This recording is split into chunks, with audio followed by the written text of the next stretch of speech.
దేశభక్తికి నిలువెల్లు ప్రతిరూపం. సుపథ సాంస్కృతిక మాసపత్రిక. రాసినవారు శ్రీ భరత్ రాజమహేంద్రవరం.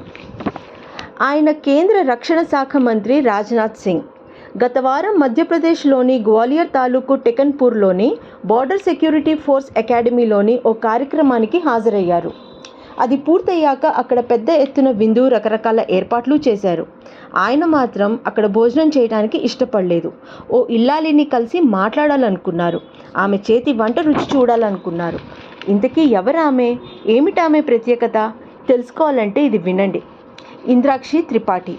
ఆమెకు అలా పరిచయం చేసుకోవడం ఇష్టం ఉండదు. అసిస్టెంట్ కమాండెంట్ సందీప్ మిశ్రా భార్య అని చెప్పుకోవడానికి గర్వపడుతుంది.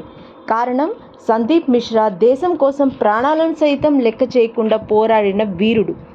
భారత సరిహద్దు భద్రతా విధుల్లో హోరాహోరీ పోరాడి చూపు కోల్పోయారు. అయితేనేం, దేశం కోసం త్యాగం చేసిన వ్యక్తికి సేవ చేస్తే మాతృదేశానికి సేవ చేసినట్టు అనుకుంది ఇంద్రాక్షి. పెద్దలు కాదన్నా బలవంతంగా ఒప్పించి అతని జీవితంలోకి వచ్చింది.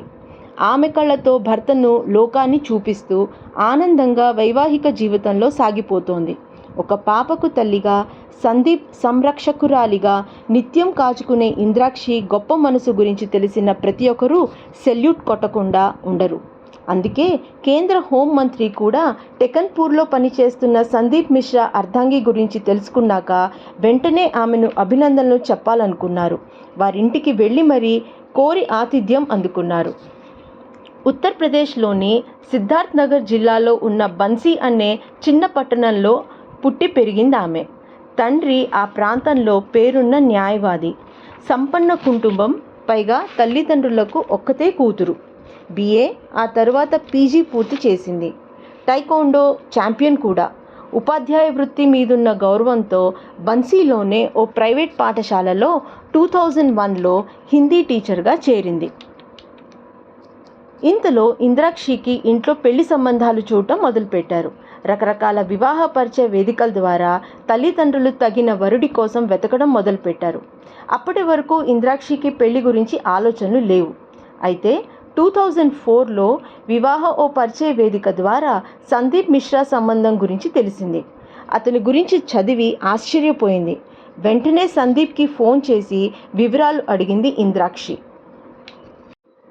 మధ్యప్రదేశ్కి చెందిన సందీప్ మిశ్రా 1999లో BSFలో చేరారు. మొదటి పోస్టింగ్ బీహార్. ఆ తర్వాత వివిధ చోట్ల పనిచేసి 2000 సంవత్సరంలో అసిస్టెంట్ కమాండెంట్గా అస్సాంలో టిన్సుకియా జిల్లాకు బదిలీ అయ్యారు. అక్కడ ఉన్నప్పుడు తీవ్రవాదులు దాడి జరిగింది. అందులోనే హోరాహోరీ పోరాడిన సందీప్ శరీరంలో 5 బుల్లెట్లు దిగాయి. ఎడమ కంట్లోకి ఒక బుల్లెట్ దూసుకుపోవడంతో చూపు పూర్తిగా కోల్పోయారు. ముక్కు ఎముక విరిగింది. మిగతా శరీర భాగాలకు తీవ్ర గాయాలయ్యాయి. పలు శస్త్రచికిత్సలు చేసిన 6 నెలల తర్వాత హాస్పిటల్ నుంచి బయటకు వచ్చారు. అతనిది సాధారణ మధ్యతరగతి కుటుంబం. తల్లిదండ్రులు సందీప్ పెళ్లి, భవిష్యత్ గురించి చాలా ఆందోళన చెందేవారు. తామున్నంతకాలం కొడుకుని చూసుకుంటారు, ఆ తర్వాత అతని బాధ్యతలు ఎవరు చూసుకుంటారంటూ తల్లి చాలా బాధపడేది. అందుకే పెళ్లి సంబంధాలు చూడటం మొదలుపెట్టారు. మరోవైపు సందీప్ కూడా బాధపడుతూ ఇంట్లోనే కూర్చోదలుచుకోలేదు. అతనికి జీవితాన్ని, మంచి పేరుని తీసుకొచ్చిన BSFలోనే ఏదో ఒక విభాగంలో పనిచేయాలనుకున్నాడు. అందుకే తల్లిదండ్రులు వద్దన్న ఢిల్లీ వెళ్ళి చూపులేని వారికి ఉపయోగపడే కంప్యూటర్ కోర్స్ నేర్చుకున్నారు.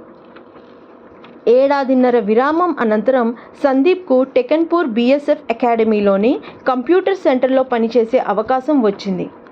అంతేనా, అతని సేవలకు భారత ప్రభుత్వం శౌర్య పురస్కారాన్నిచ్చి మరీ గౌరవించింది. ఇదంతా తెలుసుకున్నాక ఇంద్రాక్షి అతనినే పెళ్లాడాలనుకుంది. అతని అమ్మా నాన్నల బాధ్యత తాను తీసుకోవాలనుకుంది. చివరకు తల్లిదండ్రులకు అదే విషయం చెప్పింది. కానీ వారు వద్దంటే వద్దన్నారు. చూపులేని వ్యక్తి నిన్నేం చూసుకుంటాడు అని అడిగారు. దానికి ఇంద్రాక్షి, దేశాన్ని ప్రేమించే వ్యక్తి కన్న తల్లిని, కట్టుకున్న భార్యని అంతకంటే గొప్పగా ప్రేమిస్తాడు. దేశ రక్షణలో భాగంగా చూపు కోల్పోయిన అతనికి నేను చూపుగా మారుతాను, నేనే సేవ చేస్తాను అంటూ సమాధానం ఇచ్చింది. అంతేకాదు, అతన్ని తప్ప ఇంకెవరిని పెళ్లి చేసుకోను అని తెగేసింది. దాంతో కొన్నాళ్ళకి తల్లిదండ్రులు మనసు మార్చుకున్నారు. ఇంద్రాక్షి మనసును అర్థం చేసుకున్నారు. సందీప్ మిశ్రాను సంప్రదించి అతని పెద్దవాళ్లతో మాట్లాడి 2004లో ఘనంగా వారి పెళ్లి చేశారు. ఇదంతా తెలిసిన బీఎస్ఎఫ్ టెకన్పూర్ అధికారులు ఇంద్రాక్షికి అక్కడే ఉన్న సెకండరీ స్కూల్లో హిందీ పండిట్గా ఉద్యోగం ఇచ్చారు. 13 ఏళ్ల నుంచి ఈ జంట ఆ అకాడమీలోని ఎవరి విభాగాల్లో వాళ్ళు పనిచేస్తున్నారు. వీరికో పాప. సందీప్ మిశ్రాను కుటుంబాన్ని చూసుకుంటూ ఎప్పుడూ చెరగని చిరునవ్వుతో పాపను పెంచి పెద్ద చేస్తోంది ఆమె. తండ్రి గొప్పదనం వివరిస్తూ అతడినే రోల్ మోడల్గా చూపిస్తూ ఉన్నతంగా తీర్చిదిద్దుతోంది. మరోవైపు వయసు మీరు పడిన అతని తల్లిదండ్రులకు తానే కొడుకై సేవలు చేస్తోంది. ఎన్ని సమస్యలు వచ్చినా కుటుంబాన్ని కాచుకుంటూ భర్త చేయి వదలకుండా ముందుకెళ్తున్న ఇంద్రాక్షి గురించి విన్నారు రాజ్నాథ్ సింగ్. దాంతో వెంటనే వారింటికి వెళ్ళి అడిగి మరీ ఆతిథ్యం అందుకున్నారు. భోజనం చేసి కుటుంబ సభ్యులందరి యోగక్షేమాలు తెలుసుకొని వారితో కాసేపు సరదాగా గడిపారు. వైకల్యం ఉందని తెలిసి కోరి సందీప్ మిశ్రా జీవితంలోకి వచ్చినందుకు ఇంద్రాక్షిని అభినందించారు. ఆ జంట 10 కాలాల పాటు చల్లగా ఉండాలని దీవించి మరీ వెళ్ళారు. జై హింద్, భారత్ మాతాకి జై.